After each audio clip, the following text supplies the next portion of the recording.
ખબરોમાં બન્યા રહેવા માટે બેલ આઇકોન દબાવો અને એબીપી અસ્મિતાને સબસ્ક્રાઇબ કરો. કોંગ્રેસના ચાણક્ય અહમદ પટેલ, જેમની સુપ્રદે ખાક વિધિ આજે પૂર્ણ થઈ, તેમની દફન વિધિમાં જ્યાં ન માત્ર પ્રદેશના પરંતુ રાષ્ટ્રીય કક્ષાના નેતાઓ પણ ઉપસ્થિત રહ્યા.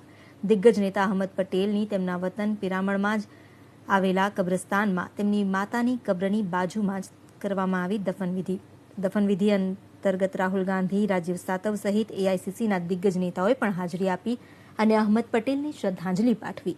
તો પ્રદેશ કોંગ્રેસના પણ મોટા નેતાઓ સુપ્રદે ખાક વિધિમાં ઉપસ્થિત રહ્યા. તે પહેલા પિરામણના એક રહેવાસી અને તેમના નજીકના તેમનો એક બહોળો પરિવાર, તેમના સમર્થકો, આ તમામ લોકો ત્યાં ઉપસ્થિત રહ્યા હતા અને મોટી સંખ્યામાં લોકોએ જનાઝાની નમાઝ પઢી અને અહમદ પટેલને જન્નત નશીન થાય તે માટે દુઆ માંગી.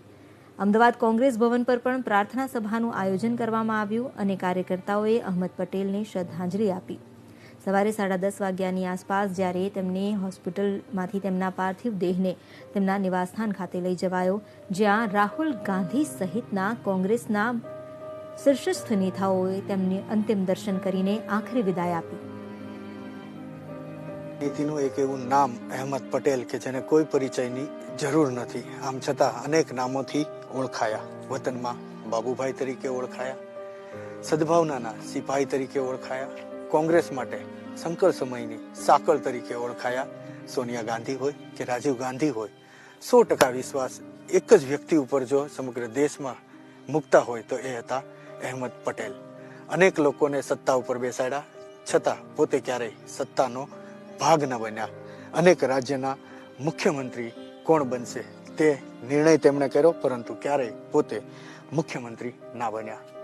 સ્વર્ગસ્થ અહેમદ પટેલની છેલ્લી ઈચ્છા હતી કે તેમના વતનમાં તેમના માતા અને પિતાની બાજુમાં જ તેમની કબર બનાવવામાં આવે. તે ઈચ્છા પૂર્ણ કરવામાં આવી અને હવે સ્વર્ગસ્થ અહેમદ પટેલનું કાયમી સરનામું પિરામણનું કબ્રસ્તાન બની રહેશે.